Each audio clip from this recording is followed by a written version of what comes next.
हाय दोस्तों, आज फिर से हम आ चुके हैं भौतिक विज्ञान लेके। भौतिक विज्ञान की एक टॉपिक जो हम पढ़ रहे हैं काफी दिनों से, प्रतिबिंबों का बनना।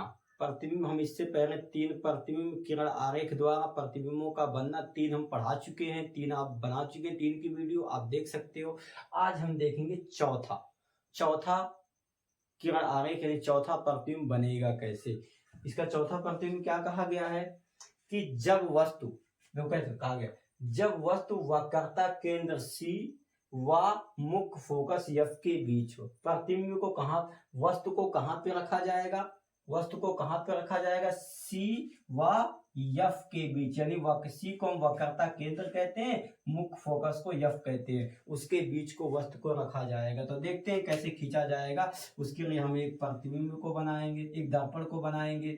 एक दर्पण हम बनाएंगे, कौन सा दर्पण बनाएंगे, अवतल दर्पण बनाएंगे। क्यों अवतल दर्पण बनाएंगे हम, क्योंकि अवतल दर्पण के द्वारा ही कहा गया है, देख सकते ऊपर कहा गया अवतल दर्पण द्वारा ना, तो अवतल दर्पण से हम पढ़ेंगे।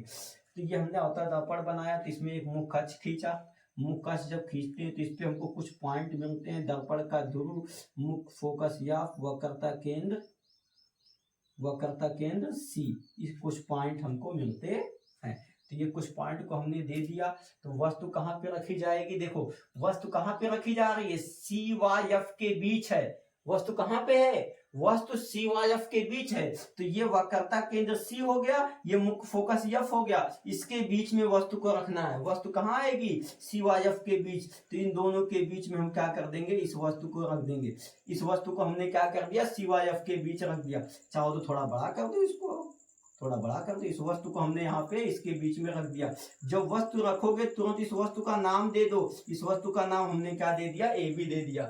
जो वस्तु रखोगे उस वस्तु का कुछ नाम देना पड़ेगा, तो उस वस्तु का नाम हमने क्या दे दिया, ए बी दे दिया। आप कुछ भी नाम दे सकते हो, कोई जरूरत नहीं ए बी दो, आप कुछ भी नाम दे सकते हो इसका। हमने कहा था क्वेश्चन सी वाई एफ के बीच, तो सी वाई एफ के बीच हमने क्या कर दिया, वस्तु को रख दिया। उस वस्तु का नाम क्या दे दिया, ए बी दे दिया। क्या दे दिया, ए बी। अब प्रतिबिंब इसका कैसे बनेगा, देखो प्रतिबिंब बनाने के लिए 3 नियम दिया गया। इन तीनों नियमों में से 2 नियम का प्रयोग करके हम प्रतिबिंब बनाएंगे।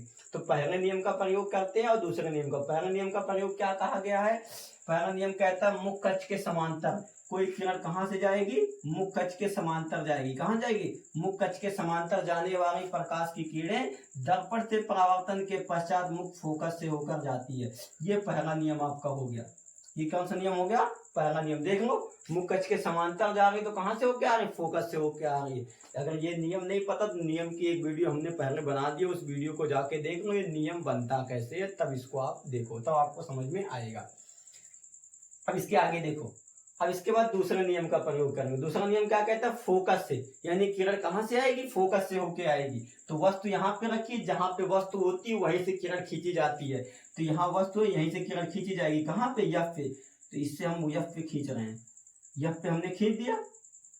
एफ से होकर जाने वाली प्रकाश की किरणें दर्पण से परावर्तन के पश्चात मुख्य अक्ष के समांतर हो जाती है। यानी ये दोनों किरणें देखो यहाँ पे काट रही है। देखो ये फोकस से होके जा रही है, देखो फोकस से होकर जो किरण जाती है दर्पण से परावर्तन के पश्चात क्या होता है, मुख्य अक्ष के समांतर हो जाता है। तो देखो यहाँ पे ये मुख्य फोकस से होके आ रही है, तो दर्पण से परावर्तन के पश्चात मुख्य अक्ष के समांतर हो, ये मुख्य अक्ष था, इसके समांतर हो गई। अब दोनों यहाँ किरणें काट रही है ना, तो यहाँ पे इसका क्या बन गया, प्रतिबिंब बन गया। देख सकते हो, इसको मिलाएंगे तो यहाँ पे इसका क्या हो गया, प्रतिबिंब।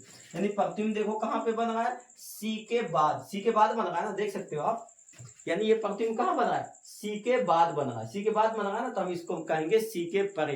यानी प्रतिबिंब की स्थिति क्या होगी, सी के परे। इस प्रतिबिंब का नाम दे दो।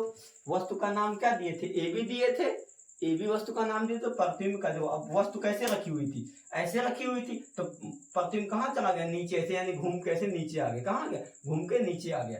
तो यहाँ पे क्या हो गया, ये ए था, ये यहीं पे रहेगा, ए डैश हो जाएगा, ये बी डैश नीचे, यानी ये ऐसे करके ऐसे आ गया। यानी ये ए डैश बी डैश का मतलब हो गया ए बी का, ये क्या है, प्रतिबिंब है। ये इस तरह से नीचे इसका क्या बन गया, प्रतिबिंब बन गया। अब प्रतिबिंब जब बन गया तो इसकी हिंदी 4 पॉइंट लिखना रहता है, आपको पूरा नंबर मिलेगा। अब हिंदी क्या लिखनी है, पूरा हम वो ढड्ढा नहीं लिखवाएंगे, ढड्ढा नहीं, वो छोटा सा प्यारा सा नन्हा सा है, उसको लिखवाएंगे हम। तो पहला पॉइंट क्या आएगा आपका, इसको सीधा चाहो तो कर सकते हो आप। ये हो गया ना, तब भी सी के परे ही जाएगा। तो क्या हम लिख देंगे, वस्तु की स्थिति यानी बिंब की स्थिति। किसकी? पहला पॉइंट होता है बिंब की स्थिति। बिंब की स्थिति, बिंब की स्थिति कहाँ पे है? बिंब की स्थिति यानी बिंब मतलब होता है वस्तु। वस्तु कहाँ पे रखे हो आप? वस्तु आप रखे हो सी व एफ के बीच। कहाँ पे रखे हो? सी व एफ के बीच। तो लिख देंगे सी व एफ के बीच, है ना। जब आपने वस्तु रख दिया सी व एफ के बीच तो प्रतिबिंब कहाँ पे बना? प्रतिबिंब बनेगा तो लिख देंगे प्रतिबिंब की स्थिति। प्रतिबिंब की स्थिति, तो प्रतिबिंब की स्थिति कहाँ पे, यानी प्रतिबिंब कहाँ पे बना? सी के बाद, तो लिख देंगे सी के परे।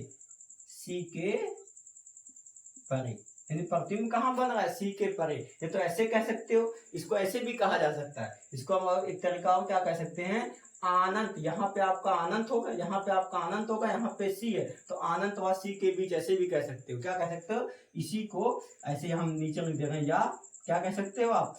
अनंत, अनंत व सी के बीच, सी के बीच, ऐसे भी आप इसको कहा जा सकता है, आप कह सकते हो। ये पॉइंट हो गया। ये पॉइंट के बाद फिर अगला पॉइंट क्या रखेंगे? प्रतिबिंब।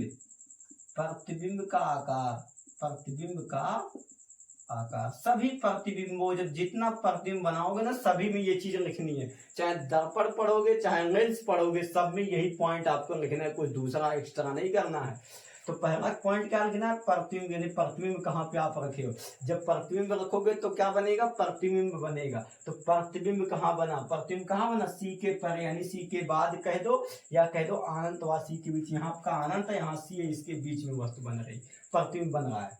उसका प्रतिबिंब का आकार, आकार देखो, वस्तु इतना है और इससे क्या हो रहा है? ये बड़ा बन रहा है। वस्तु से बड़ा बन रहा है कि नहीं बन रहा? देख सकते हो, ये इतना बड़ा, ये इतना बड़ा, यानी वस्तु से बड़ा। लिख देंगे वस्तु से, वस्तु से क्या बन रहा है? वस्तु से बड़ा।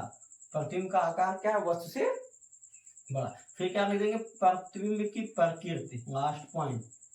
प्रतिबिंब की प्रकृति क्या लिखा जाएगा? प्रतिबिंब की प्रकृति, यानी प्रतिबिंब की प्रकृति कैसी होगी, है ना। प्रतिबिंब की प्रकृति कैसी होगी? तो प्रतिबिंब क्या बन रही है? जब हमने बताया था, जब सीधी रेखाएं काटती हैं तो वास्तविक प्रतिबिंब बनता है। जैसे काल्पनिक रेखाएं काटती है तो क्या होता है? आभासी प्रतिबिंब बनता है या काल्पनिक प्रतिबिंब बनता है। या डैश डैश रेखाएं काटती हैं तो काल्पनिक प्रतिबिंब, या काल्पनिक कहो चाहे आभासी कहो, और जब वास्तविक रेखा काटती है तो वास्तविक प्रतिबिंब बनेगा। तो क्या लिख देंगे? वास्तविक, वास्तविक कामा उल्टा। क्या बनेगा? वास्तविक कामा उल्टा। देख सकते हो वास्तविक बन रहा है। ये प्रतिबिंब ऊपर रखे थे, इस घूम के नीचे आ गया तो उल्टा हो गया कि नहीं हो गया? ये प्रतिबिंब बन चुका है।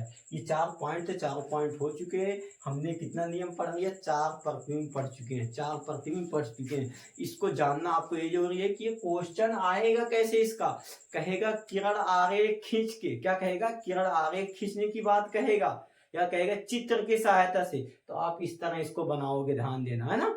इस तरह इसको बनाओगे। 4 क्वेश्चन हो चुका है। आप इसका स्क्रीनशॉट लेना चाहो स्क्रीनशॉट ले सकते हो। इसके आगे के क्वेश्चन हम नेक्स्ट वीडियो में देखेंगे।